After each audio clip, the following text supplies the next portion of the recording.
A helyszín a Szentföld. Szent a zsidóknak, a keresztényeknek és a muzulmánoknak is. 1948-ban kikiáltották a zsidó államot, a környező arab országok pedig másnap megtámadták Izraelt. A palesztinok egy jó része elmenekült. Aztán 1956-ban és 67-ben is volt egy arab-izraeli háború. Ez utóbbi 6 napig tartott, Izrael elfoglalta Gázát és Ciszjordániát. Gázát néhány éve visszaadták a palesztinoknak. Ciszjordánia ma is vitatárgya. Itt járunk most egy zsidó telepen. This was the place where our history begins. Well, if you're going to understand anything about Judea and Samaria, if you're going to understand anything about why it is that this area is so important to us, you have to stand on this mountain. Where we are standing now is where it all began. And the Lord appeared to Abram and he said, I will give this land to your children. And there he built an altar to God who had appeared. A Tórán kívül a telepesek legfőbb érve ez a térkép. A világoskék terület Ciszjordánia.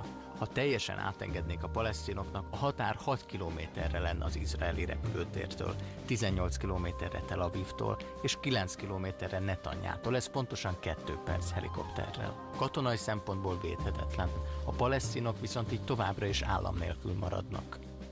Ciszjordánián belül a zölddel jelölt területek a palesztin hatóságokhoz tartoznak. A sárgával jelölt zónákat együtt irányítják az izraeli és a palesztin hatóságok. A világoskék rész pedig csak is Izraelhez tartozik.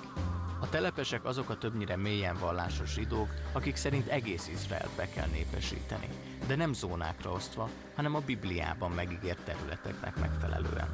Így aztán zsidó telepeket hoztak létre Ciszjordániában, sok esetben törvényellenesen, szembeszegülve a saját államukkal, Izraellel.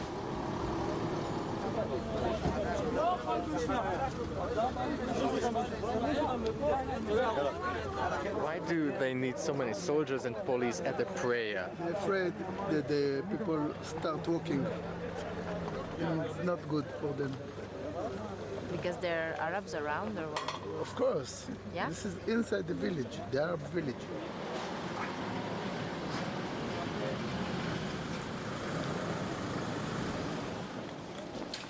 Júda és több száz telepes Józsué sírja felé tart egy palesztin faluban, hogy imádkozzanak.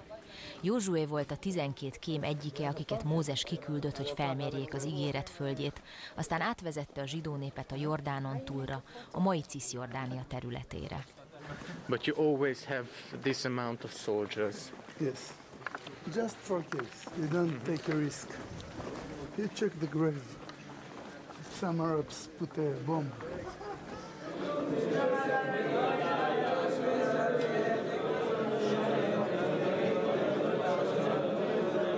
A vallásos telepesek szemében mindent felülír Izrael istenének ígérete, amely szerint Izrael földjén Izrael népe lakik majd. Ez az ígéret a telepeseknek fontosabb, mint a szekuláris Izrael állam törvényei, vagy mint a nemzetközi jog.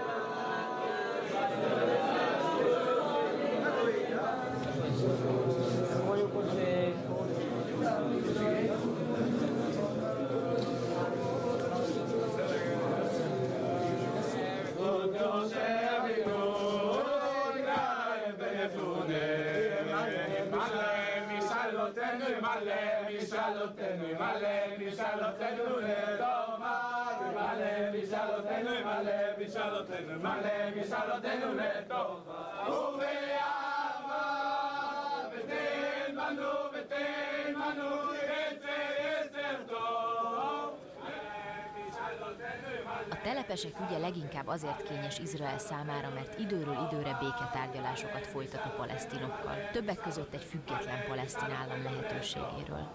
Csak hogy ennek az egyik legelső feltétele lenne, hogy Izrael szüntesse meg a telepeket Ciszjordániában, ahogy Gázában tette néhány évvel ezelőtt. Ezzel viszont a telepesek szerint Izrael állam nyíltan szembe menne Izrael istenének ígéretével.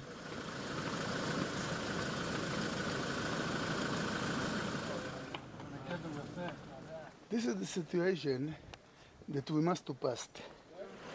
Why we need to stand here with the gun and the heat? Why? It's not for good. We are weak. We are with not powers. enough. A legfelsőbb bíróság épületében vagyunk, az izraeli parlament, a Knesset mellett, és éppen egy telepről szóló tárgyalás folyik. Havad Gilad telepen 2 házat leszeretnének rombolni, melyre jelentkezett az eredeti palesztin tulajdonos állítólag, és itt van Havad Gilad ügyvédje, és itt van egy baloldali izraeli szervezet, amelyik be szeretné bizonyítani, hogy illegálisan építették a házakat, az állam pedig végül vagy lerombolja, vagy nem. Júda, akivel az éjszakai imán jártunk, civilben ügyvéd. Ő védi az érintett izraeli telepest, Móse Zárt. Baloldalon pedig a palesztin földtulajdonos zsidó ügyvédje. So how did it go? All what he gave to this court, it's lie. It's lie. He lie all the time. He give a map, but not the true map. And now he go to some organization with the left side of the map. This is organization all the time against the Judaism in Yehuda v'Shamron. They are Jewish and the Israelis. Unfortunately, this is like a brother, his brother. A baloldali izraeliek szerint a telepek kérdése a legkevésbé sem testvérháború. Nincs köze sem a valláshoz, sem a származáshoz. Egyszerűen csak jogi kérdés. We're a human rights organization. We know that the Palestinians have trouble approaching the courts. They don't have the resources. They don't have. It's very hard for them. So Yesh Din is assisting them because we know it's the right thing to do to observe their rights. What is your proof? We approached the civil administration. The civil administration gave us the proof from home. The papers, the documents, the civil administration has it. And it's absolutely obvious that... In our opinion, yes. But that's not the question. The question is why the civil administration, the state of Israel is not demolishing houses that they issued court orders to demolish it. How usually is happening in cases like this? There's no usually in these cases.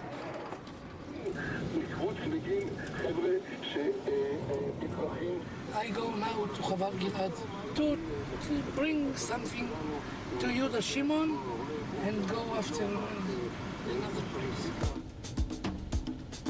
Móse Zár állítja, hogy megvásárolta a földet a palesztin tulajdonostól. Most papírokat visz Júdához, az ügyvédjéhez, aki éppen azon a telepen lakik, ahol a vitatott terület is fekszik, Havad Giladban.